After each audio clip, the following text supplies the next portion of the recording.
গত লোকসভা নির্বাচনের আগে এই পশ্চিমবঙ্গে আমরা দেখেছিলাম বামেদের যে যুব নেতা নেত্রীরা যেভাবে উঠছিলেন, তাদের সভায় ভিড় হচ্ছিল, তাদের কথা শুনতে মানুষ উৎসাহ বোধ করছিলেন।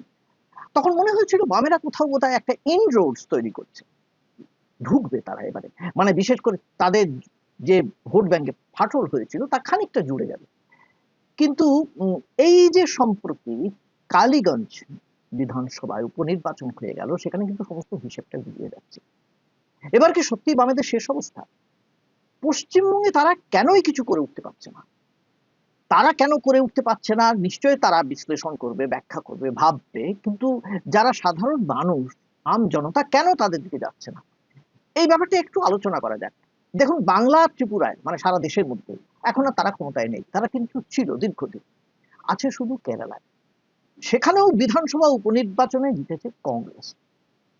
সেইখানে যে হেরে গিয়েছে সিপিএম, সেটার একটা কারণ আছে, বিরাট কারণ আছে। কারণ সেখানে দীর্ঘদিন কমিউনিস্ট সরকার আছে, বামেদের সরকার আছে, মানে সিপিএম এর সরকার আছে। কাজেই সেখানে অ্যান্টি ইনকামবেন্সি যে ভোট, সেটা বাড়ার কথা এবং সেটা বেড়েছে। আর সেখানে কিন্তু প্রধান প্রতিপক্ষ এখনো পর্যন্ত কংগ্রেস, কাজেই কংগ্রেস জিতেছে।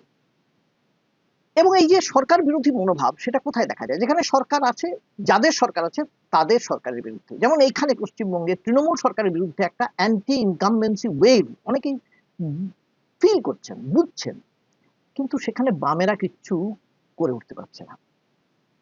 এবার তার পশ্চিমবঙ্গের কথা প্রথমে আসা যাক।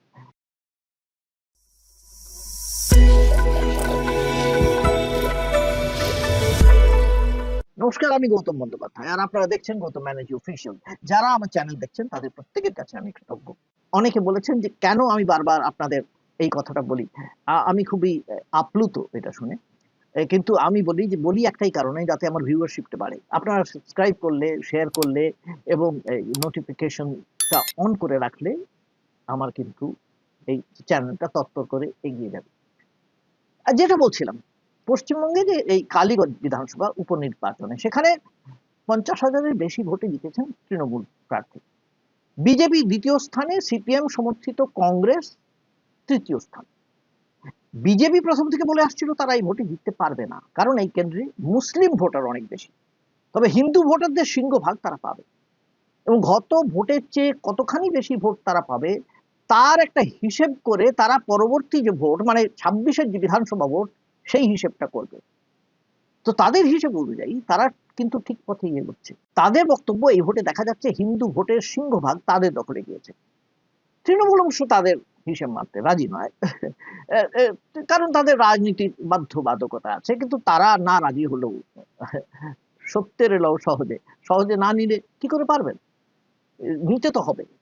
ভোটের হারের সঠিক ব্যাখ্যা যদি করা যায়, তাহলে কিন্তু বিজেপির হিসেবটা খারিজ করলে সম্ভব হবে না। ভাবের ঘরে চুরি করা হবে, আর কিচ্ছু না। এই রাজ্যে একটা বাইনারি আছে, আমরা জানি, বরাবর আছে একটা বাইনারি, লক্ষ্য করা যায়। কি ছিল? প্রথমে ছিল কংগ্রেস, আর অন্যদিকে ছিল সিপিএম। মানে বামেরা মানে সিপিএম, মূলত সিপিএম, এই বাইনারি ছিল। এখন সেটা হয়ে গিয়েছে তৃণমূল এবং বিজেপি বাইনারি। দেখুন, কংগ্রেস ভেঙে তৃণমূল হয়েছিল। কংগ্রেসের হেভিওয়েট থেকে খুচরো নেতারা মমতা বন্দ্যোপাধ্যায়ের পাশে দাঁড়িয়েছিলেন, এবং যে কর্মী সমর্থকরা, যারা সিপিএম বিরোধী ছিল, তারা সেদিন মমতা নির্ভর হয়ে বাংলা দখলের স্বপ্ন দেখেছিল। তার আগে কংগ্রেস এখানে বামেদের বিরুদ্ধে কোনো আন্দোলন করতেই পারেনি। কেন করতে পারেনি? কারণ কেন্দ্র সেটা চাইতো না, কেন্দ্রীয় কংগ্রেস সেটা খুব একটা চাইতো না। তদানীন্তন কেন্দ্রীয় কংগ্রেস আবার বঙ্গ কংগ্রেসের উপরেও বিতস্তত্ব ছিল বিভিন্ন বিষয়। কাজে এই রাজ্যে সিপিএম বিরোধী তেমন আন্দোলনই সেদিন বঙ্গ কংগ্রেস গড়ে তুলতে পারেনি। যেটুকু গড়ে তুলতে পেরেছিল কংগ্রেস, তাও কিন্তু মমতা বন্দ্যোপাধ্যায়ের দৌলতে। কংগ্রেসের সোমেন মিত্র এই কথাটা একদিন অত্যন্ত নিষ্ক্রিয় ভঙ্গিতে জানিয়েছিলেন আমাকে, যে কেন্দ্রই চায়নি এই বাংলায় সিপিএম এর বিরুদ্ধে বড় সড়ো আন্দোলন করতে। কিন্তু মমতা বন্দ্যোপাধ্যায় পৃথক দল যখনই করেছেন, তখন থেকে স্টক সিপিএম কে ব্যতিগ্রস্ত করেছেন। আজ যে সমস্ত আন্দোলন তিনি বন্ধ করার জন্য উঠে পড়ে লাগেন, আমরা দেখেছি তিনি বিরোধী নেত্রী থাকার সময় সেই সব আন্দোলনকে তীব্র থেকে তীব্রতর করেছেন, বামেদের ভিত নড়িয়ে দিয়েছিলেন। আজও তার বিরোধী নেত্রীর যে আগুনের উত্তাপ, তার কথা থেকে বেরিয়ে আসে। তবে এখন অবশ্য সেই আগুনে শাসকের ঔদ্ধত্যের স্পর্শ লেগে থাকে, আর তার জন্য তা অনেক সময় অসহনীয় হয়ে ওঠে।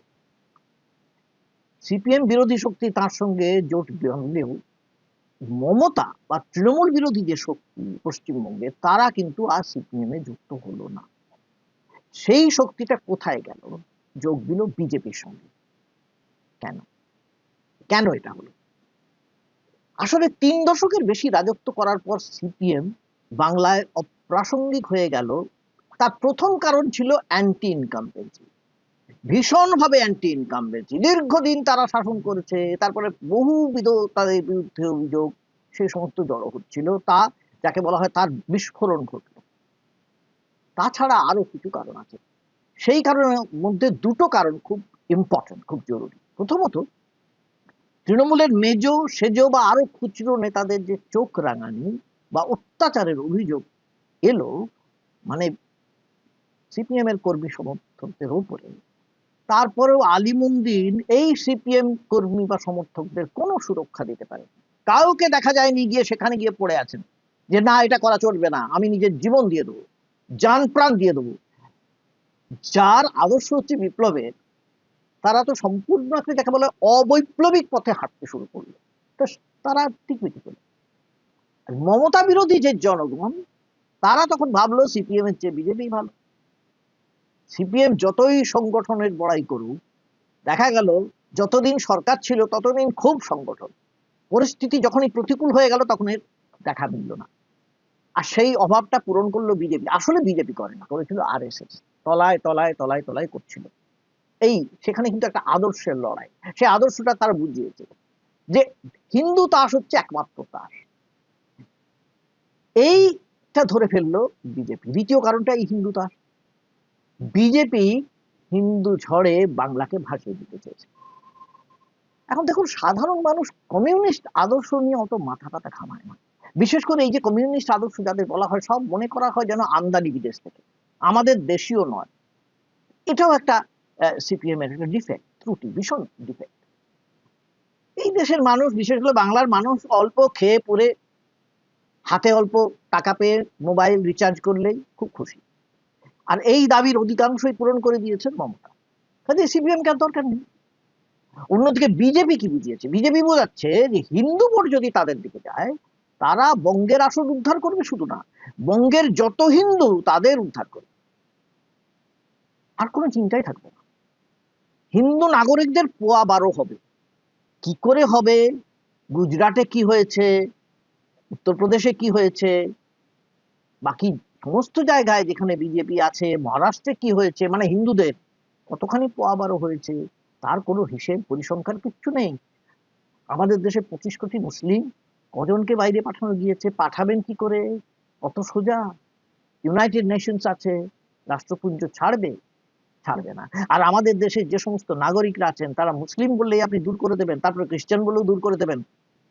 কোন দেশ কেন, দেশের মধ্যেই তো একটা সাংঘাতিক রকমের হাহাকার লেগে যাবে। হাহাকার শুধু না, আর্তনাদ শুরু হবে। সেই আর্তনাদটা বিপ্লবে পরিণত হবে, সেটা জানে বিজেপি। কিন্তু এটা হচ্ছে একটা স্বপ্ন। আর এটাও জানে এই স্বপ্নটা কিন্তু খুব ভালো দামে বিক্রি হয়, তার শেয়ার দর ভালো, শেয়ার বাজার ভালো, সত্যি ভালো। দেখা যাচ্ছে কালীগঞ্জের যে নির্বাচন হলো, উপনির্বাচন, তাতে দেখুন বিজেপির এই যে হিসেবটা ছিল সেটা কিন্তু মিলছে, সামান্য গরমিল একটু দেখা দিয়েছে। কিন্তু তাদের যে বক্তব্য হিন্দু ভোটের সিংহভাগ তাদের দিকে গিয়েছে, তা কিন্তু ঠিক। শুভেন্দু অধিকারী বলেছিলেন 109টা বুথের মধ্যে 108টায় হিন্দু ভোটের 73% তাদের দিকে গিয়েছে এই কালীগঞ্জে। অমিত মালবিয়া একটু সরে গিয়ে বলছেন 105টি বুথের মধ্যে 102খানা বুথের 70% তারা পেয়েছেন। আর এই হাত যদি ধরে রাখতে পারে বিজেপি, তাহলে পরবর্তী বিধানসভা নির্বাচনে হই হই করে বেরিয়ে যাবে। কারণ বিজেপির হিসেব হচ্ছে এই রাজ্যের হিন্দু ভোটের 70% যদি তাদের দিকে যায়, তাহলেই তারা জিতে যাবে। এখন বিজেপির এই হিসেব শেষ পর্যন্ত মিলবে কিনা আমরা জানি না, তবে তাদের এজেন্ডা কিন্তু ঠিক হয়ে গিয়েছে। অন্যদিকে সিপিএম, তৃণমূল এবং বিজেপির মাঝে যে ফাটল ধরিয়ে নিজেরা তৃতীয় বিকল্প হতে চাইছে, তাদের কোনো এজেন্ডাই এখনো ঠিক করতে পারেনি। তৃণমূল নেত্রীর এবং তার সরকারের বিরুদ্ধে প্রশাসনিক ব্যর্থতা বা দুর্নীতির অভিযোগ এতই বেশি যে তা নিয়ে নতুন করে কিছু বলার নেই। কিন্তু মুশকিল হলো তার রাজনৈতিক যে সত্তা, সেটা সমকক্ষ কাউকে এখনো দেখা যাচ্ছে না এই রাজ্যে। এটা আরেকটা বিরাট কারণ, তিনি সিপিএম এর যাবতীয় এজেন্ডা আগেই আত্মসাৎ করেছেন, আর এখন আবার দীঘায় জগন্নাথ মন্দির এবং তার প্রসাদ বিলি করে বিজেপির হিন্দুত্বের জব্বাটাও কেড়ে নিতে চাইছেন। এর মাঝে সিপিএম কার্যত দিশাহারা। একই সঙ্গে বিজেপি এবং তৃণমূলকে শত্রু বানিয়ে সিপিএম কোনো পক্ষেই ভাঙন ধরাতে পারছে না। আবার অন্যদিকে এমন কোন নেতা বা নেত্রী তাদের মধ্যে নেই যিনি নিজের ইচ্ছে কোনো আন্দোলনে যোগ দিতে পারেন, শুরু করতে পারেন বা সিদ্ধান্ত নিতে পারেন। কেউ নেই, কারণ দলটা এখনো সেই আমলাতান্ত্রিক সরকারের মতন চলছে। আলিবুদ্দিন এখনো লাল ফিতের ফাঁসেই বন্দী। দেখুন, দক্ষিণ ভারতেও সিপিএম কিন্তু ভঙ্গুর হচ্ছে, এটা ঠিক, কিন্তু সে কিন্তু আলাদা পথে হাঁটছে। পিনারাই বিজয়ন মুখ্যমন্ত্রী দীর্ঘদিন আছেন, এখন সরকারে রয়েছেন, সেখানে সরকার বিরোধিতা হচ্ছে, অ্যান্টি ইনকামবেন্সি বাড়ছে, তবু কেরালা সিপিএম লাল ফিতের ফাঁস অগ্রাহ্য করছে। যে দল ব্যক্তি পূজায় বিশ্বাস করে না, যে দল সমষ্টিগত নেতৃত্ব ছাড়া কিছু বিশ্বাস করে না, সেখানে কেরালায় কি হয়েছে শুনুন। পিনারাই বিজয়নকে নিয়ে ৩৫ লক্ষ টাকা দিয়ে তথ্যচিত্র তৈরি হয়েছে, আর সেই তথ্যচিত্রের উদ্বোধন করেছেন কমল হাসান। কমল হাসান এবং পিনারাই পাশাপাশি বসে সহাস্যের ছবি তুলেছেন। আর এই চিত্রের জন্য টাকা জুগিয়েছে কে বলুন তো? কেরালা সেক্রেটারিয়েট এমপ্লয়িজ অ্যাসোসিয়েশন, সরকারি কর্মীরা টাকা দিয়েছে নিজেরা। পিনারাইকে বিরাট নেতা বানানো হচ্ছে, বিশাল নেতা। সেখানে পিনারাইয়ের ব্যক্তিগত রাজনৈতিক জীবন তুলে ধরে বলা হচ্ছে এমন নেতা কোথাও খুঁজে পাবে না কোথাও। বাংলা সিপিএম কি কোনোদিন এই পথে হাঁটতে পারবে? 18 বছর রাজ্য সম্পাদক ছিলেন পিনারাই, তারপর মুখ্যমন্ত্রী। এখানে বিমান বসু কোনোদিন ভোটেই দাঁড়ান না। মোহাম্মদ সেলিম সেই ঐতিহ্যটা খানিকটা ভেঙে দেন ঠিকই, তবে দলে এখনো এমন নেতা বা নেত্রী উঠছেন না যিনি নিয়ম ভেঙে আজকের রাজনীতিতে প্রাসঙ্গিক হতে পারবেন, যেটা মমতা বন্দ্যোপাধ্যায় করে দেখিয়েছিলেন, এমনকি অনেকটা শুভেন্দুও করে দেখাচ্ছেন। কিন্তু সিপিএম এ কোথায়? সেইটাই সিপিএম এর দুর্ভাগ্য। যাই হোক, দেখা যাক কি হয় এরপরে। যা হবে আপনারাও দেখবেন, আমরাও দেখবো, তারপরে আবার আলোচনা করব। আপনারা যারা আমার সঙ্গে আছেন, আবার বলি, সঙ্গে থাকবেন। আপনারা থাকলে আমি খুশি হব। নমস্কার।